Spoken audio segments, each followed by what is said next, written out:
Mga master, okay lang bang? Huwag niyong skip ang mga ads sa aking mga video kung okay lang mga master. Salamat sa solid na suporta po. Yon, what's up mga masters? Nandito na naman tayo sa panibagong araw, panibagong kabanata na naman ang pagsasama-samahan natin ngayon, guys.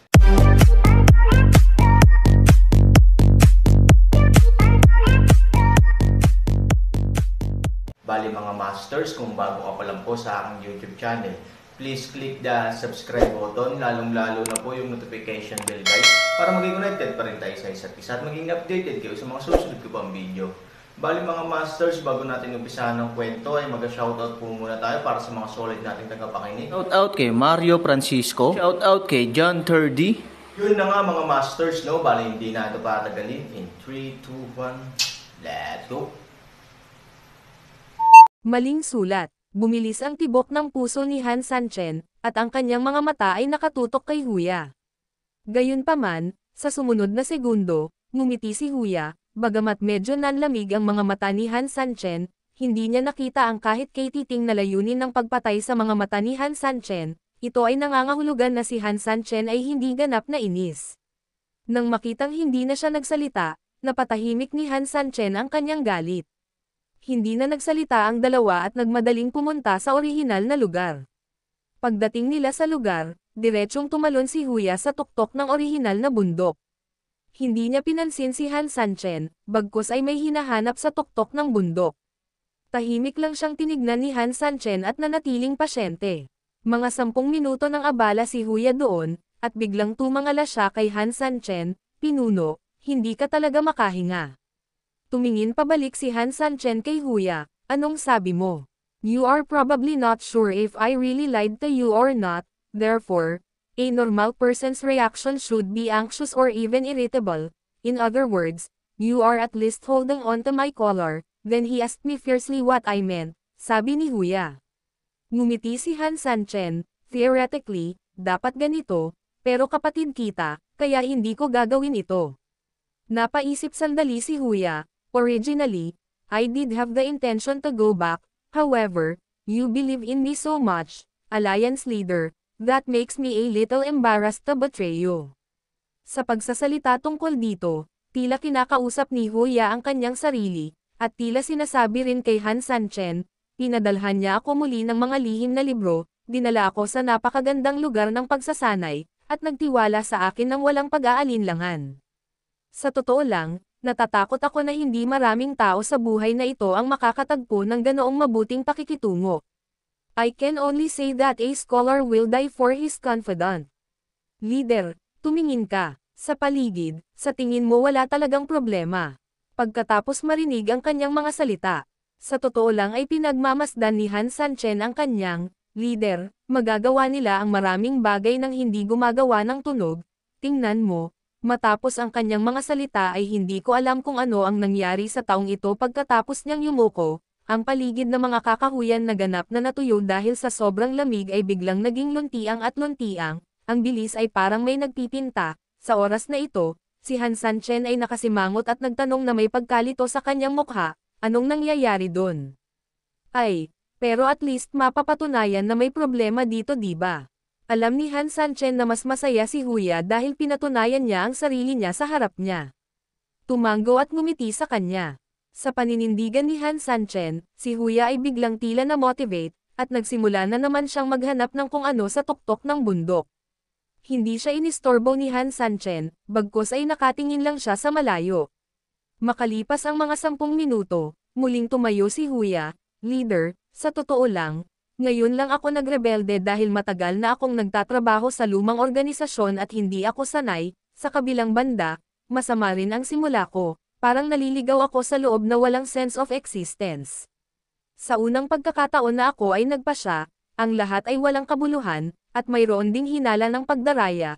Hindi lamang ako nawalan ng utang, ngunit ito ang pinakamahirap na simula para sa sinumang bagong miyembro, lalo na kung ikaw ay isang tao na nagre-rebelde mula sa kampo ng kalaban." Na iintindihan ni Han Sanchen, "Hindi mo kailangang makaramdam ng pressure, sa akin, hanggat nagsusumikap ka, ang proseso ay kung minsan ay mas mahalaga kaysa sa resulta, bagaman ang resulta ay ang pangwakas na bunga, minsan ay naiintindihan ni Han Sanchen na ang lahat ay maaaring walang resulta, ito ang iyong kahilingan, para sa akin, ang hiling ko ay hindi mahalaga ang proseso, ang resulta ay ang susi, leader ng alyansa, buti na lang at nabuhay ka sa iyong misyon, kita mo, pagtapos niyang magsalita ay ginalaw na niya ang kamay ni Huya, at sa sumunod na segundo, bigla siyang tinamaan ng hindi kilalang hangin. Kapag umihip ang hangin, medyo mainit ang hangin at medyo mainit. Ang pinakanakakagulat na bagay ay napagkatapos ng bug zone ng hangin na ito, ang makapal na nagyayelong-yelo sa tuktok ng bundok ay nagsimulang dahan-daang matuno sa sandaling ito. Napasimangot si Han Sanchen, napabuntong hininga, at gulat na naghintay. Tawag. Nagsimulang matuno ang yelo at naging patak ng tubig. Ngunit ang tubig ay hindi umaagos ng mahabang panahon, saglit lang itong dumadaloy at tuluyang nagiging singaw. At hindi natutunaw ng yelo ang buong lugar, tanging ang nagyayelong-yelo sa tuktok ng bundok ang nawawala. Sa humigit kumulang isang kapat ng isang oras, nawala ang nagyayelong-yelo na halos kalahating metro ang kapal, na nagpapakita ng orihinal na anyo ng tuktok ng bundok. Still, parang walang nangyari. Ordinaryong tuktok lang ng bundok. Tila napansin ni Huya ang pagdududa ni Han Sanchen, ngumiti siya ng mahina, at pagkatapos ay diretsyong inilabas ang kanyang punyal. Medyo natarante ito kay Han Sanchen. Walang kaaway, kaya bakit gumuhit ng punyal? Kung sino pa ang mas kain na hinala, baka naisip nila na gagamitin ito ng taong ito para gumawa ng pagpatay. Pinagpag niya ang kanyang mga pangil at hinawakan ang punyal, ngunit imbes na saksakin si Han Sanchen, diretso niyang pinutol ang sariling kamay. Biglang, sa isang hiwa ng punyal, isang buga ng itim na usok ang lumabas sa kanyang kamay. At ang itim na usok na ito ay dahan-daang bumaba sa lupa. Isang pagsabog ng itim na liwanag ang tumama sa lupa, at sa sumunod na segundo, dumiretso ang mga mata ni Han Sanchen. Matapos tanggayan ng itim na liwanag ang buong bundok, isang ganap na kakaibang eksena ang lumitaw. Ito ay isang malaking tuktok ng bundok na puno ng mga inukit na bato. Ang mga inukit na bato ay baluktot at hubog, na sumasakop sa bundok. Ano ito? Tanong ni Han Sanchen. Ito ay isang mekanismo, o isang lock, ngumiti si Huya, ito ang pinakaligtas na kandado sa aming departamento, o sa madaling salita, isang kandado na karaniwang ginagamit upang i-lock ang ilang mahahalagang bagay. Pagkarinig nito, kung hindi pa rin maintindihan ni Han Sanchen ang ibig sabihin ni Huya, baka isa siyang malaking tanga. May isip mo ang lahat ng mahahalagang bagay na maaaring ikulong sa liblib at liblib na lugar ng asong ito. Mukhang napagdesisyonan ni Huya ang puntong ito bilang food point. Hindi ko masasabing 100% sigurado, ngunit maaari akong maging 100% sigurado na mayroong kahit isang napakahalagang kalakal sa ilalim. Gayunpaman, paano natin i-unlock ang ganitong uri ng lock? Wala tayong susi, sabi ni Han Sanchen. Tumingin siya sa mga inukit na bato sa ibaba, na puno ng kakaibang pattern. Kung walang tumatawag na kandado, maaaring hindi isipin ng mga tulad ni Han Sanchen na nakakita ng maraming bakal. Ngumiti si Huya, hindi lang mukhang lock ang lock ng department natin, pero ang pinakamahalaga ay hindi ito mabuksan ng mga tagalabas. Oh, bahagyang sumimangot si Han Sanchen, so magical. Eksakto. Natapos magsalita si Huya at tinuro ang inukit na bato, nakita mo ba ang pattern sa inukit na bato? Tumanggaw si Han Sanchen, nakita ko ito, sa totoo lang, naramdaman kong kakaiba ang mga pattern na ito ngayon, ngunit hindi ko masabi kung ano ang kakaiba sa kanila, lalo na ang misteryo ng mga ito. Actually, Alliance Leader, tama ka, these pictures can indeed be understood as one, or multiple pictures. Nakangiting sabi ni Huya, dahil sa aming angkan, ang layunin ay pagsamahin ang libu-libong mundo sa isa. Panipi, marami sa mga stone painting ay mga kilalang tao mula sa angkan ng demonyo, kabilang ang Panginoon ng demonyo at Hari ng demonyo. Tumanggaw si Han Sanchen, hindi nakakagulat na ang mga bagay na ito ay nagbigay sa kanya ng ganitong pakiramdam. Yun pala ang ibig sabihin. Mukhang malaki ang ambisyon ng iyong orihinal na superior, at kaya niyang pag-isahin ang angkan ng demonyo sa bawat pagliko. Nakangiting sinabi ni Han Sanchen, ngunit nakakalungkot na ang pagkakaroon ng ambisyong ito ay hindi isang masamang bagay, ngunit ang mga paraan na ginagamit upang makamit ang ambisyong ito ay napakahalaga, mahalaga ito ngayon. At least, sa paningin ko, Kalokohan lang ang nakakabaliw nilang paraan ng pagnanais na magkaisa. Nga pala, Huya, sinabi mo lang na hindi pwedeng mag-away ang mga tagalabas di ba? Pagsagot sa pinuno ng alyansa, tama. Mahiwagang ngumiti si Han Sanchen, anong ibig mong sabihin, may paraan ba ang mga tao sa loob para buksan ito? Ngumiti si Huya at hindi sumagot. Although akin ka na, sa kanila ka naman dati, kaya may magagawa ka di ba? Huya nagpakita ng isang ngiti, maaari kong subukan ito. Sige subukan mo. Kinuha ni Huya ang order, at sa sumunod na segundo, ginalaw niya ang kanyang kamay, tumayo, at inilagay ang sarili sa inukit na bato. Pagkatapos noon, hindi na niya alam kung ano ang sinabi niya sa kanyang bibig, at pagkatapos, mga pagsabog ng itim na usok ay nagsimulang bumubuga mula sa kanyang katawan. Lalong lumakas ang itim na usok, hanggang sa wakas, nagmistulang isang malaking bola ng itim na gas. Ang itim na enerhiya ay kumakalat sa kahabaan ng trend, at patuloy na umaabot kasama ng mga puwang sa pagitan ng mga ukit na bato. Nang makitang ang walang laman na sandali ay unti-unting napuno ng itim na enerhiya, bahagyang natuwa si Han Sanchen. Pinigilan niya ang kanyang balak at tahimik na naghintay. Boom! Ang itim na enerhiya ay ganap na sumasakop sa halos lahat ng mga ukit na bato, ngunit mayroon pa ring maliit na kapangyarihan sa mga gilid upang makumplito ang huling saklaw. Nakita ni Han Sanchen na sinubukan ni Huya ang kanyang makakaya, ngunit sa kasamaang palad ay parang kulang ang kanyang lakas. Huya, anong meron? Tanong ni Han Sangui. Okay lang, Alliance Leader, wait lang. Nakasimangot si Han Sanchen, kung meron mang sitwasyon, sabihin mo lang, huwag kang magpapakitang gilas, hindi natin kailangan itong mga magagalang na bagay sa pagitan natin. Natigilan si Huya, ngunit talagang kailangan niyang aminin na malinaw na nakita ni Han Sanchen ang kanyang tunay na kaisipan. Kung tutusin, nahirapan nga siya. Ang buong lugar ng mga inukit na bato ay masyadong malaki, at talagang hindi niya ito lubusang takpan ng sarili niyang lakas. Bagaman, tila halos 79% na ang nakumpleto niya ngayon, at ang 1% pagkakaiba ay tila hindi malayo. Gayunpaman, kung minsan, ang 1% distansya ay isang hindi kanais-nais na agwat.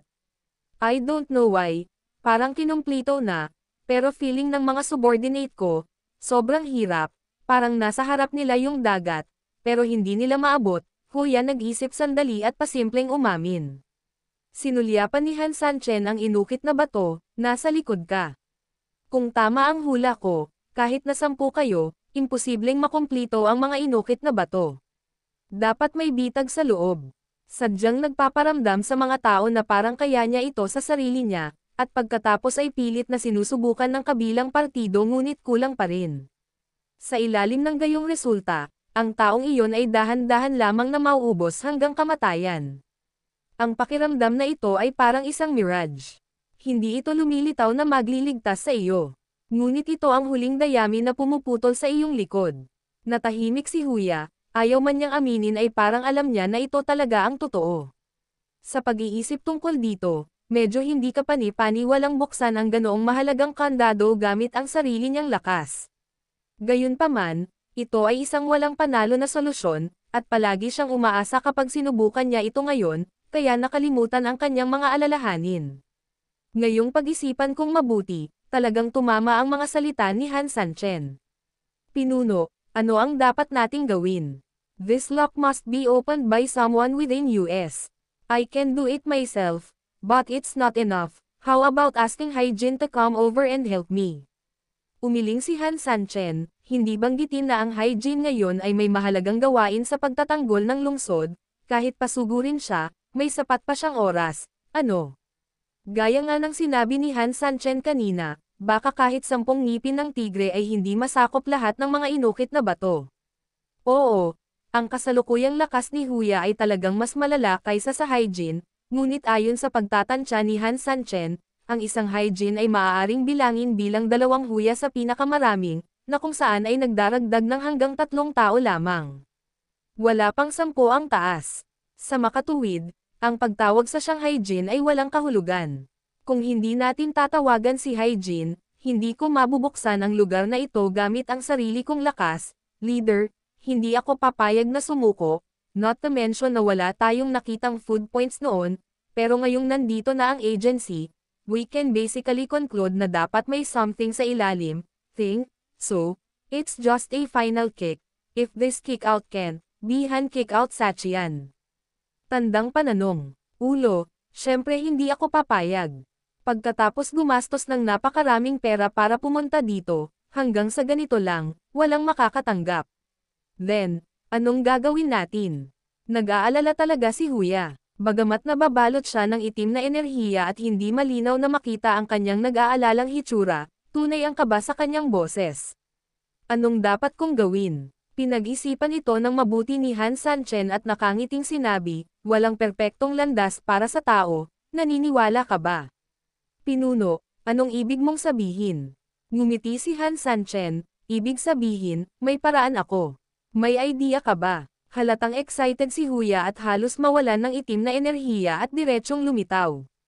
Huwag kang gumalaw, dali-dali siyang pinigilan ni Han Sanchen, may paraan ako, pero ikaw ang pinakaaasa ko. Umaasa ka sa akin. Oo, hindi ka sapat, kaya bibigyan kita ng lakas para mabuksan mo itong inukit na bato. Leader, this is not possible. I have said that this lock must be broken by our own people. Natural, we must use our own power to cover the stone carvings. Your power is not ours at all.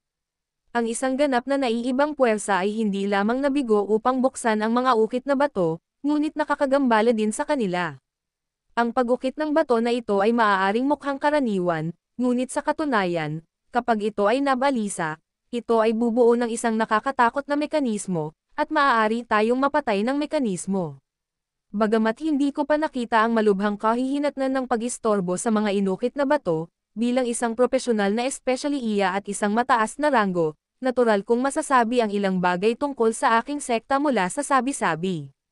Han Sanchen smiled disdainfully, ganun na ba ang pagmamalabis? Hindi ako naniniwala, gusto ko lang makita kung ano ang maaaring gawin sa akin. Sa sandaling matapos siyang magsalita, bago makapag-react si Huya sa anumang paraan, inilunsad ni Han Sanchen ang isang sabog ng itim na enerhiya ng direkta kay Huya sa inukit na bato. Tiningnan ni Huya ang itim na enerhiya na dumarating sa kanyang mukha, hindi man lang masaya, ngunit puno ng kawalan ng pag-asa. Holy shit, Alliance Leader, pinuri lang kita sa pagiging mabait na tao, pero ngayon tumalikod ka at sinubukan akong patayin. Boom! Ang itim na enerhiya ay direktang tumagos sa katawan ni Huya, at pagkatapos ay dumaan sa kanyang katawan, kumalat ng baliw sa lahat ng direksyon kasama ang itim na enerhiya na ipinakalat niya. Biglang nahulog ang puso ni Huya sa kaibuturan.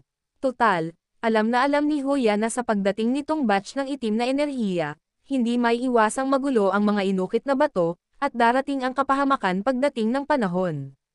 Lamang, 1 segundo ang lumipas. Lumipas ang 10 segundo. Ang kakilakilabot na kamatayan ay hindi dumating, at ang katahimikan ay nakadama ng kaunting takot sa mga tao. Anong nangyayari? Nagmulat ng mata si Huya sa pagtataka. Pero ang nakapukaw ng atensyon niya ay si Han Sanchen na may bahagyang ngiti. Parang hindi kami nilusob ng tinatawag mong organisasyon, baka kasi masyado kaming maganda. Nakikinig sa mga salita ni Han Sanchen, tumingin sa paligid si Huya na hindi makapaniwala. Ngunit nakita niyang natatakpan pa rin ng itim na enerhiya ang mga inukit na bato, kung mayroon mang kakaiba sa dati, dapat ay malinaw niyang nararamdaman na ang enerhiya ng itim na enerhiya ay tumataas ng husto. Ang mga gilid ng mga inukit na bato na tila malapit ngunit hindi maabot ngayon ay tila nakatayo sa harapan ko, kumakaway sa akin.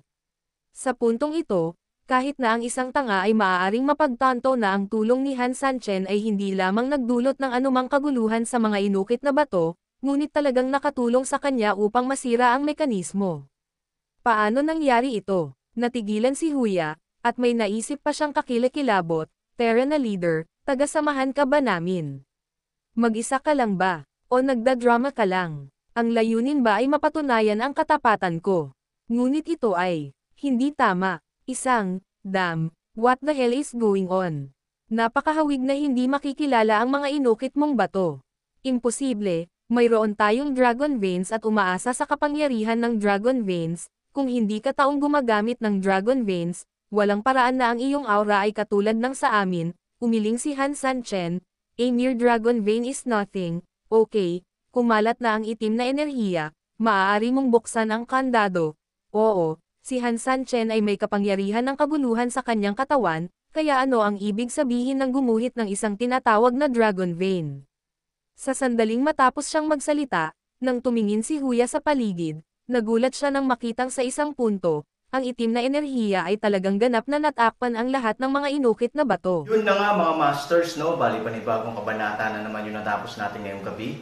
Muli, maraming salamat po talaga sa walang sawang suporta po sa aking YouTube channel na talagang inaabangan nyo po ang bawat upload ko po. Bali mga masters, magkita-kita ulit po tayo bukas ng gabi at ngayon po ay magpapaalam po muna tayo. Bali mga masters, bye-bye!